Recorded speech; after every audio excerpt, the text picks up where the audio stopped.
Welcome to கல்வி IAS academy YouTube channel. 6th March 2024 Tamil current affairs analysis பார்க்க போகிறோம். எக்ஸாமுக்கு தேவைப்படக்கூடிய முக்கியமான குறிப்புகள் இந்த வீடியோவில் இருக்க போகுது. ஸோ ஃபர்ஸ்ட் நியூஸ் பார்க்கலாம். ஃபஸ்ட்டு பார்த்தீங்க அப்படின்னா ஒரு ஸ்கீம் பற்றினது தான் இங்கே இருக்குது. ஸ்கீமோட பேரை பாருங்கள், நீங்கள் நலமா. தமிழ்நாடு கவர்மெண்ட்டோடைய ஒரு ஸ்கீம் இது. இது எதற்காகன்றது இங்கே கொடுத்துருக்குறாங்க. பயனாளிகளை தொடர்பு கொண்டு நலத்திட்டங்கள் குறித்த கருத்துக்களை கேட்டறியும் புதுமையான திட்டம். ஓகே, ஸோ இதை தொடங்கி வைப்பவர் முதலமைச்சர் மு.க. ஸ்டாலின் அவர்கள். இந்த ஸ்கீமுடைய சிறப்பம்சங்கள் இங்கே கொடுத்துருக்குறாங்க.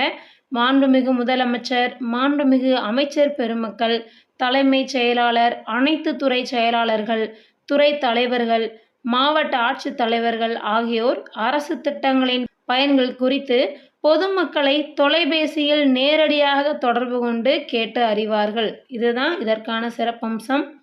ஸோ திட்ட பயன்கள் உடனுக்குடன் பொதுமக்களுக்கு செல்றதை உறுதிப்படுத்திக்க முடியும்னு சொல்லியிருக்கிறாங்க. It means to transparency of the scheme. So இதுதான் ஃபஸ்ட்டு ஒன். நெக்ஸ்ட் நியூஸ் பார்க்கலாம். விண்வெளி ஆய்வில் பெண்களுக்கு முக்கியத்துவம் என்று நாசா விஞ்ஞானி அவர்கள் வலியுறுத்தியிருக்கிறாங்க. பிற துறைகளைப் போலவே விண்வெளி ஆய்வு நடவடிக்கைகளிலும் அமெரிக்கா மற்றும் இந்தியா இடையே வலிமையான உறவு நீடித்து வருகிறது. நாசா மற்றும் இஸ்ரோ கூட்டு திட்டங்களும் பங்களிப்பு திட்டங்களும் அதற்கு சான்றாக உள்ளன. விண்வெளி ஆய்வில் பன்முக பங்களிப்பு முக்கியம். அதாவது பெண்கள் உட்பட இதுவரை பிரதிநிதித்துவம் இல்லாதவர்கள் அனைவருக்கும் அதில் வாய்ப்பு அளிக்க வேண்டும். அதற்காக முயல்வதற்கும் திறனை வளர்த்து கொள்வதற்கும் பெண்கள் முன்வர வேண்டும் என்றும் அவர் தெரிவிச்சிருக்கிறாரு.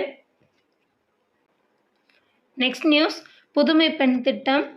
இந்த திட்டத்தினால உயர்கல்வியில் சேர்ந்த மாணவிகளின் எண்ணிக்கை 34% அதிகரிச்சிருக்கிறதாக முதல்வர் அவர்கள் தெரிவிச்சிருக்கிறாங்க. மேலும் செய்திகள் பார்க்கலாம். பிறப்பால் மனிதர்கள் அனைவருமே சமம் அப்படிங்கிற கோட்பாட்டின்படி தான் ஆண் பெண் பாலின பாகுபாட்டை நீக்கி 3 பெண்களை அர்ச்சர்களாக திமுக அரசு நியமித்தது. அத்துடன் 5 பெண்கள் ஓதுவார்களாகவும் பணி நியமனம் செய்தது. சட்டப்பேரவை தேர்தலில் பெரும்பான்மையுடன் வெற்றி பெற்று முதல்வராக பொறுப்பேற்றவுடன் பெண்களுக்கான கட்டணமில்லா பேருந்து பயண திட்டம் செயல்பாட்டுக்கு கொண்டு வரப்பட்டது. இந்த திட்டத்தால் நாளொன்றுக்கு சராசரியாக 40 லட்சம் பெண்கள் பயணம் மேற்கொண்டு வருகின்றனர். அரசு பள்ளிகளில் 6 முதல் +2 வரை பயின்று உயர்கல்வி செல்லும் மாணவிகளுக்கு மாதந்தோறும் 1000 ரூபாய் வழங்கும் திட்டம்தான் புதுமை பெண் திட்டம். 2022ஆம் ஆண்டு செப்டம்பர் மாதம் தொடங்கி வைக்கப்பட்டது. இந்த திட்டத்தின் மூலம் பயன்பெற 6 முதல் +2 வரை அரசு பள்ளிகளில் படித்து உயர்கல்வி பயில்பவராக இருக்க வேண்டும். தனியார் பள்ளிகளில் கல்வி உரிமை சட்டத்தின் கீழ் 6 முதல் 8 வரை பயின்று பின் 9 முதல் +2 வரை அரசு பள்ளிகளில் படித்த மாணவிகளும் இந்த திட்டத்தின் கீழ் பயன்பெறலாம் என்று குறிப்பிடப்பட்டிருக்கு.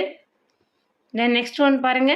மதுரை எய்ம்ஸ் மருத்துவமனை கட்டுமான பணிகளுக்கு பூமி பூஜை 33 மாதங்களுக்குள் முடிக்க திட்டம். ஸோ மதுரையில் தோப்பூரை அடுத்த ஆஸ்டின் பட்டியில் தான் எய்ம்ஸ் மருத்துவமனை கட்டப்படும்னு சொல்லி 2018 அறிவித்தாங்க.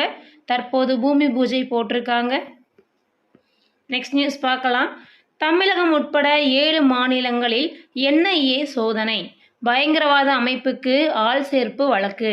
லஷ்கர்-இ-தொய்பா பயங்கரவாத அமைப்புக்கு ஆள் சேர்த்த வழக்கில் தமிழகம் உட்பட 7 மாநிலங்களில் 20க்கும் மேற்பட்ட இடங்களில் தேசிய புலனாய்வு முகமை என்று சொல்லக்கூடிய NIA அதிகாரிகள் செவ்வாய்க்கிழமை சோதனை நடத்தினர். இதில் 25 கைபேசிகள், 6 மடிக்கணினிகள் மற்றும் முக்கிய ஆவணங்கள் பறிமுதல் செய்யப்பட்டன. நெக்ஸ்ட் நியூஸ், இஸ்ரேல் எல்லையில் ஹிஸ்புல் ஏவுகணை தாக்குதல், கேரளத்தைச் சேர்ந்தவர் உயிரிழப்பு.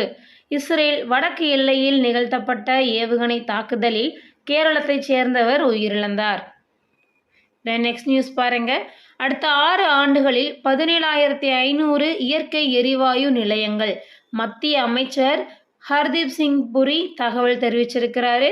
நாட்டில் 17 மாநிலங்களில் நிறுவப்பட்டிருக்கக்கூடிய 201 இயற்கை எரிவாயு நிலையங்களை தொடங்கி வைத்து அமைச்சர் ஹர்தீப் சிங் அவர்கள் கூறியது என்ன அப்படின்னா, கெயில் நிறுவனம் சார்பில் மத்திய பிரதேசம் விஜயப்பூரில் ரூபாய் 150 கோடியில் நிறுவப்பட்ட இந்தியாவின் முதல் சிறிய அளவிலான திரவ இயற்கை எரிவாயு என்று சொல்லக்கூடிய எல்என்ஜி நிறுவனத்தையும் அமைச்சர் ஹர்தீப் சிங் புரி தொடங்கி வைத்தார். இது ரொம்பவே முக்கியமான நியூஸ், பார்த்து வச்சுக்கோங்க. முதல் சிறிய அளவிலான திரவ இயற்கை எரிவாயு நிலையம் எங்கன்னு பார்த்தீங்கன்னா கெயில் நிறுவனத்துடையது தான், மத்திய பிரதேசம் விஜயப்பூரில். பார்த்து வச்சுக்கோங்க. இந்த நெக்ஸ்ட் நியூஸ் பார்க்கலாம். மேற்கு வங்கத்தில் குடியரசுத் தலைவர் ஆட்சி வேண்டும் என்று தேசிய மகளிர் ஆணையம் பரிந்துரை தெரிவித்துள்ளது.